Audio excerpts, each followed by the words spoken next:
You're joking, right? My voice cracked as I stared at the statement on my phone. Every penny I had spent years saving for a down payment gone. Where's my money, Maria? I demanded. My mother didn't even glance up from her coffee. Oh, relax, Juliana, she said. It went to something important. Important. I nearly choked. It's all gone. Where did it go? She gave a quick glance at Greg, my stepfather, who sat beside her, grinning smugly as he swirled his coffee like we were just having a casual conversation. The party, Maria said dismissively, like she'd told me where the car keys were. We needed a little extra to make it special. You used my savings for your anniversary party. My hands were trembling as I clutched the phone. That money was for my house. You had no right. Greg finally chimed in, chuckling.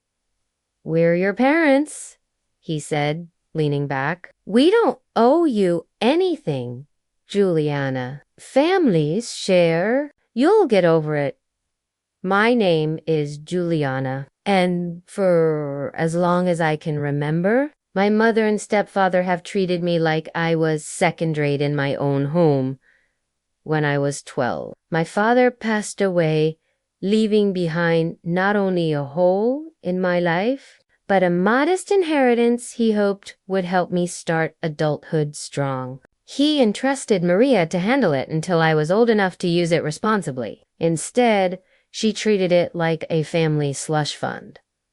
I stayed quiet for years, letting the small things go. When she dipped into the fund for an emergency or paid off Greg's credit cards, I didn't make a fuss. But this was different. This wasn't a few $100s here and there. This was nearly $25,000.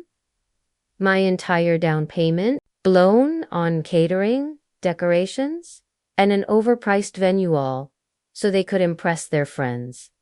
I wasn't just angry. I was devastated. I had worked tirelessly to save that money, picked up extra shifts, skipped every vacation, lived in a smaller, crummy apartment just to scrape it all together. And now, in one selfish swoop, they'd taken it all. I want it back, I said, voice tight. Every last cent. You're going to pay me back. Maria rolled her eyes and clinked her mug on the table. Don't be dramatic, Juliana. It's not like you're homeless. You can always save more. That's not the point, I snapped. You stole from me. That money was mine, Greg smirked, enjoying every second. Technically, it was your dad's money, and we're your parents. We decide what's best for the family. That word family hit like a slap. They'd used it for years to excuse everything from borrowing money without asking to invalidating my feelings anytime I pushed back. But this wasn't family. This was theft. I'm not letting this go, I said, voice shaking with fury. Maria shrugged, lifting her mug again. Do what you have to. Just don't expect an apology. We did what was necessary. I walked out of their house that day with hands shaking and lungs tight with frustration. The first person I called was Alanami, best friend. I told her everything, pacing in my cramped apartment as the horror of it all sank in. They're unbelievable, she said, stunned. How do they not see this is wrong? Because they've never cared, I said bitterly. I'm a fallback plan too, them useful only when convenient. So what now? She asked. I didn't have an answer. Part of me wanted to scream until they understood. Another part wanted to curl up and pretend this wasn't real. But the part my dad raised, the part he taught to stand tall, that part knew exactly what needed to happen. I'm getting my money back, I said, voice firm. Even if it means calling the police. By the time I hung up with Elena, my anger had solidified into resolve. This wasn't going to slide, not this time. Maria and Greg had crossed a line they couldn't I was done playing the silent, dutiful daughter they had stolen from me. Now they'd face the consequences.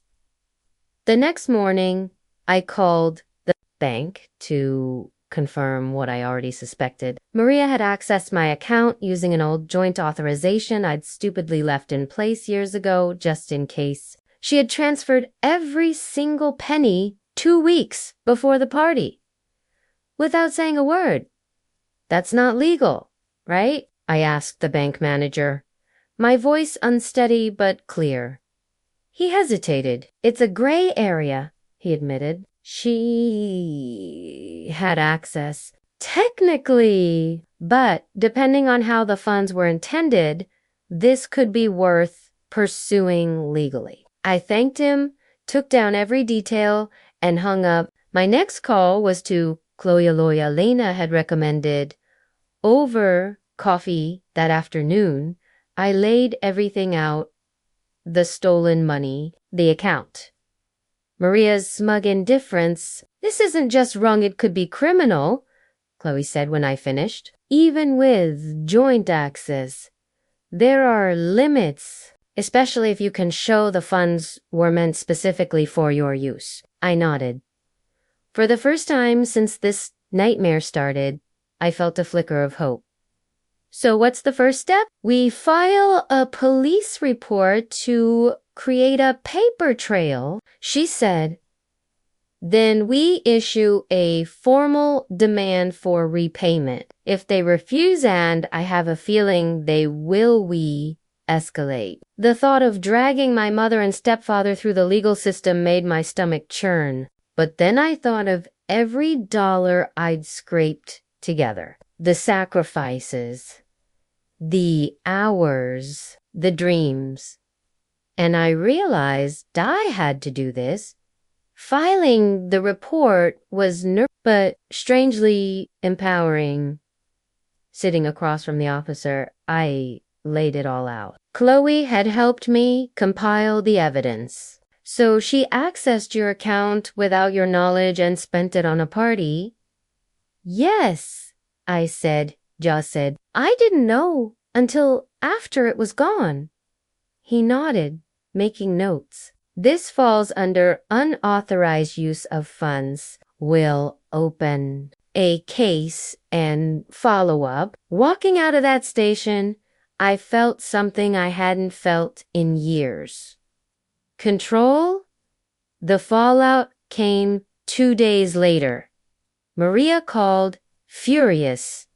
What the hell is this? She barked. The police just showed up. It's exactly what it looks like, I said calmly. You stole from me. These are the consequences.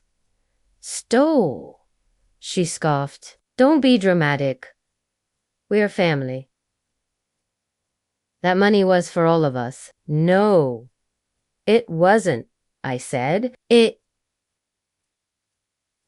was for me? Dad left it to me? You had no right. Greg's voice came from the background, laced with sarcasm. Come on. You're taking this seriously. What? You gonna take us to court? If I have to, I said. You did this to yourselves. Chloe sent a demand letter the next day. They ignored it. They're doubling down, she said, which works in our favor. It strengthens your case, and if they refuse? I asked. Then we escalate? You're in a strong position. The final straw came when Greg posted photos from their lavish party. Champagne. Maria in a rented designer dress. Captioned with fake gratitude. I saved the image. Enjoy it while it lasts, I muttered. A week later, Chloe called. They've been served. It's official. How do you think they'll react? I asked. They'll panic, she said. And that's when we win. Sure enough, Maria called again. This time, frantic, Juliana, you're really doing this over a little misunderstanding. This wasn't a misunderstanding, I said. You stole from me, and I won't let it go. We borrowed it, she snapped. For the family. You should be proud, we celebrated. I left chirp and bitter. Celebrated. You flaunted my money in front of your friends while I'm starting over. That's not family, Maria. That's selfishness. Greg took the phone. You're overreacting, kiddo. No one's going to side with you. We've sacrificed for you. Don't you think you owe us some gratitude? Gratitude. My voice cracked. For what, stealing from me? For mocking me when I asked for it back? No, Greg, what I owe you is accountability. And you're about to get it